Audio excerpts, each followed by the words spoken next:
Why exactly is Google making self-driving cars in the first place? All that and more on this tech edition of Industry Focus.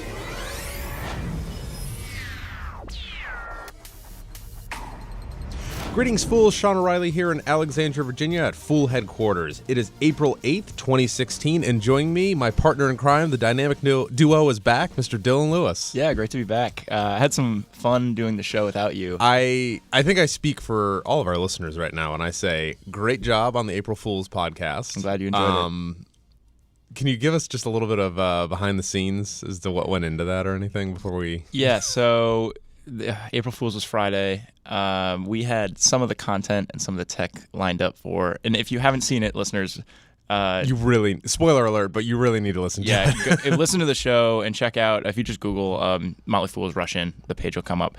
But in preparation for April Fool's Day, I think I was up till probably about 2 a.m. at the office. I slept at the office getting the content ready. Alon Moskowitz, who was on the show with me and who is just like so committed to the bit, was up until... And he's been doing it for 10 years. Yeah. Which is, yeah, anyway. He was up till, I think, like 6 or 7 in the morning, getting everything together.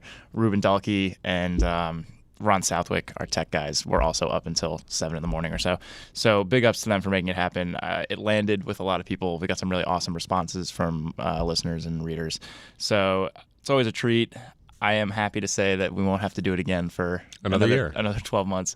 But if you have any good ideas for us, let us know, because we are always interested in getting some pitches on that. That's right, folks. Email us at industryfocus@fool.com with your April Fool's ideas. Way to work in the email there. Yeah. Yeah. I try. Yeah. Thank you. All right, so Dylan, this is a self-driving car episode, but more specifically, it's actually the Google self-driving car episode. Mm-hmm. We've talked about this a lot before. It's been the public nexus for, years now. I've actually, I've probably known about the Google car's existence for, and you see all these videos on the news all the time of these things just scooting around Southern California. Why do you think Google first started doing this? Because they're a search engine. They dabble in things, but they've really committed to this. Yeah, this is classic, like Google chasing innovation. But where all this really started was kind of in the mid-2000s. So the Defense Advanced Research Projects Agency, commonly known as DARPA, which is like the... Way to work in DARPA there. Yeah, right. The research organization, or the most prominent one at least, for the United States Department of Defense. They held this grand challenge, and the idea was just to create these long-distance competitions for driverless cars.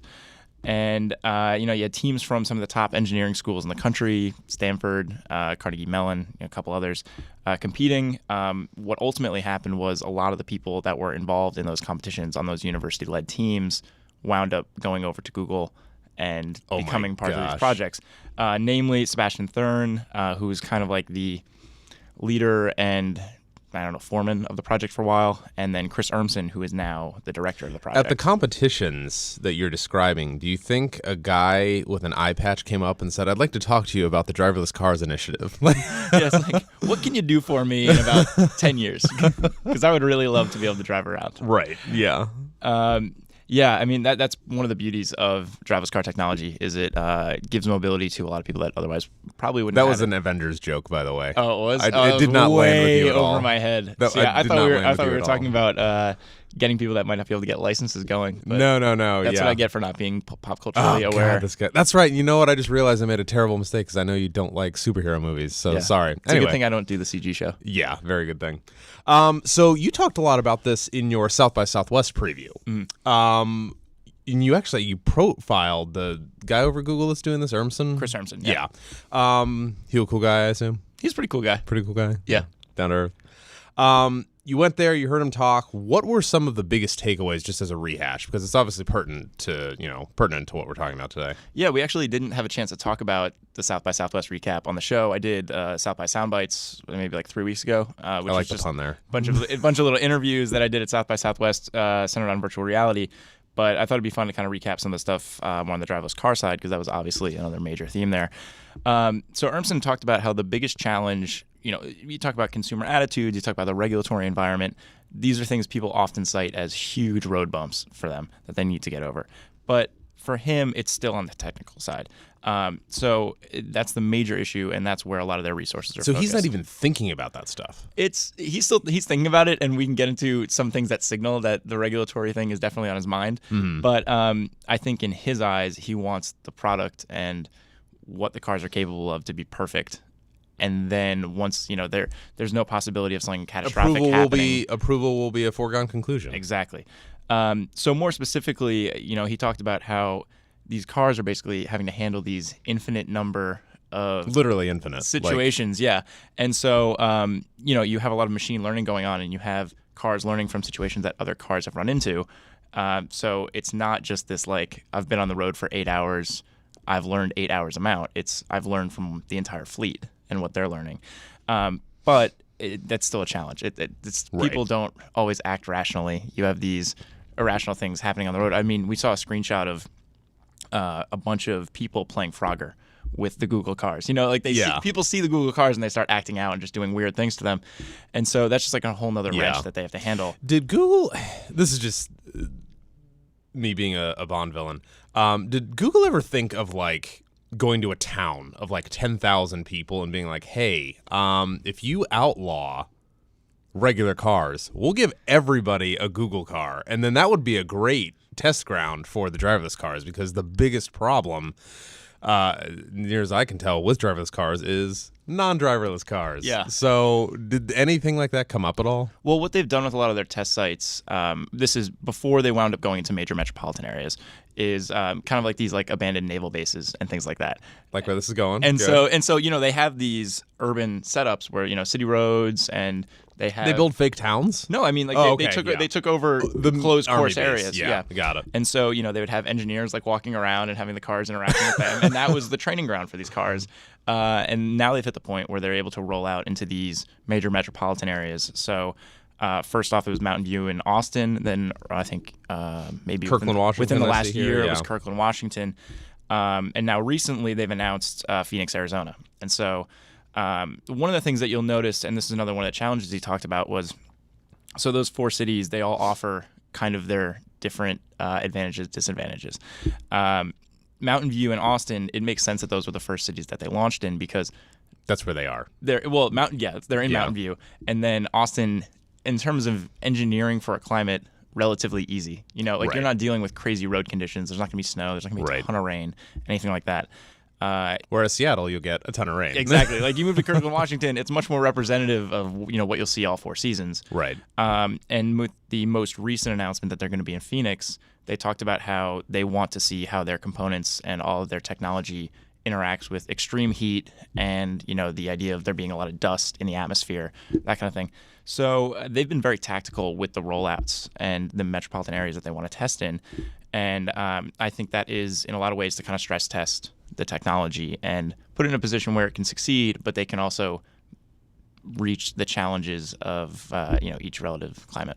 Got it. Okay. All right. Before we move on, Dylan, I wanted to point out to our listeners that April Fool's, the Financial Literacy Month book giveaway that we're doing, is now over. So sorry. I think we're announcing the winners soon, or maybe they already did. Anyway, but the promotion at podcast.fool.com, that is over. But at any point, if you are interested in more foolish stock ideas, just head over to focus.fool.com.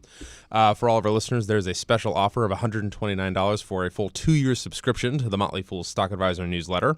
I think we get that for free, so I read it anyway. But anyway, I highly recommend it, folks. So cost of technology. We just got the release of will probably be driverless in a couple of years. If it's partially driverless now, but it's Tesla Model 3. Mm-hmm.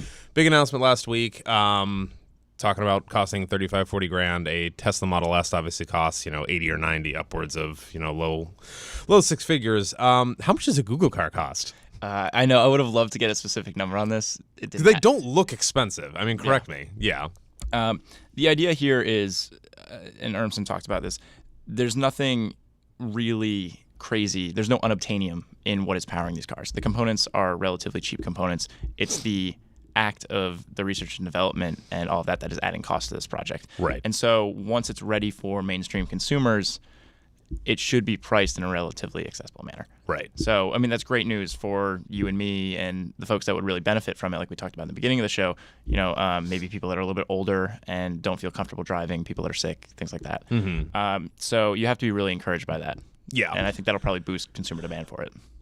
So, as I kind of alluded to just now, a lot of the technology is already here, especially over at Tesla HQ. I mean, Dan Sparks had that one piece with the driverless, the capabilities. He owns a Tesla, and he verbally told me over our Slack instant messaging system that, he actually said, yeah, I pretty much let it go 98% of the time. Yeah, that article was what? It was like I rode 60-something miles in a Tesla driverless car. Yeah, something like that. And it's the very idea that it already came with the hardware and it just required like the software in and of itself was crazy. But anyway, so it's already here with, at least partially, with Teslas. When are we going to start seeing more from Google cars, driverless cars? That's the other thing consumers are really honed in on, right? You see estimates, and some of them are like, like 3 years. Some of them are like 20, 30 years.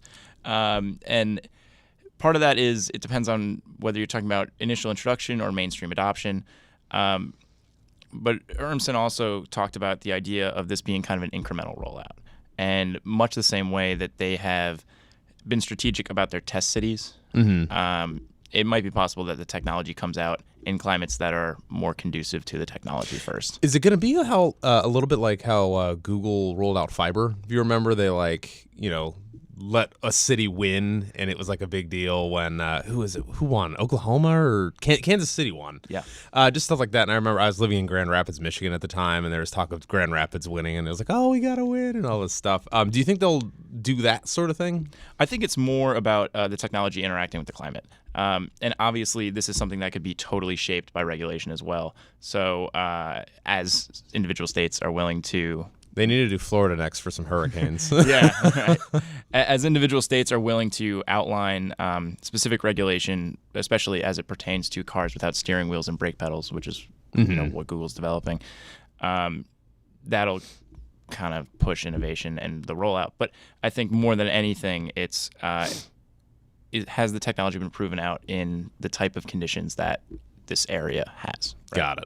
Yeah. I noticed that they haven't really flirted too much with snow, because I noticed that there was no Buffalo, New York's, Cleveland, Ohio's, Chicago's in there. I'm just waiting for them to come to the Northeast. I don't know if it'll ever happen. Game over. Yeah. Like, there's no way. And I guess the cities in the Northeast present kind of different challenges. The urban landscape for a lot of East Coast cities a little bit tougher. Well, yeah. I mean, the streets are narrower. They were designed for horse and buggies. They're there's kind of hot. Like, there's a reason they haven't picked Boston yet. Yeah, there is a firm reason. It's really hard to get a driverless car to drive on cobblestone. We don't know why. Yeah. So everybody's question obviously is, what are Google's plans? Because, correct me if I'm wrong, Apple's been more forthcoming with their plans. They're like, yeah, we're totally going to sell a car, and it's probably going to be coming out 2019. Google has what are their plans? Yeah. So the party line for a long time with Google has been, we don't want to make cars. Instead, they seem like they're focused on being the platform player, partnering with the automotive industry incumbents, and leveraging the expertise that each of them have. So, Google will bring this excellent system and technology. The automotive companies will bring all of the manufacturing infrastructure and know-how there. Is this kind of like a Microsoft-y PC relationship? Yeah, I mean, that's kind of a good way to think about it. Yeah. And in the lead up to CES, we thought we were going to get that announcement, that we've been waiting for.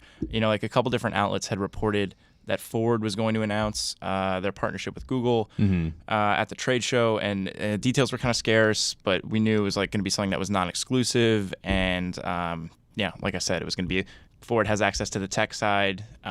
Google would be leveraging their manufacturing know-how. Kind of a win-win there. And I think that's, while that didn't happen, that is probably still the way we're going to see this play out. Just because, Sergey Brin has said things in the past that have made it clear they don't want to be making cars. Urmson said it again at South by Southwest. Despite the fact that this deal fell through, you look at the advantages, they're pretty clear. Ford gets access to this really great technology that they might struggle to develop in-house. Google doesn't have to spend billions of dollars setting up all the infrastructure to develop these cars and manufacture them. Because they don't want to be making they don't want to be setting up automotive plants. And the tech and systems side of business is much more in line with what Google does. Right. And that's where their margin profile kind of sits. It's like they're not a hardware manufacturer, Right. and they're not a car manufacturer. I really wonder if what I posited is true, that it's going to be kind of like a Microsoft-y PC kind of relationship, and Google's just spreading the technology and the software. I wonder what that's worth. Yeah, it's tough to ballpark, but Yeah. we'll see it play out. Cool. Thanks for your thoughts, Dylan. Always a Have a pleasure, good Sean. weekend. Yep. If you're a loyal listener and have questions or comments, we would love to hear from you. Just email us once again at industryfocus@fool.com. Again, that is industryfocus@fool.com. As always, people on this program may have interests in the stocks that they talk about, and the Motley Fool may have formal recommendations for or against those stocks, so don't buy or sell anything based solely on what you hear on this program. For Dylan Lewis, I'm Sean O'Reilly. Thanks for listening, and Fool on.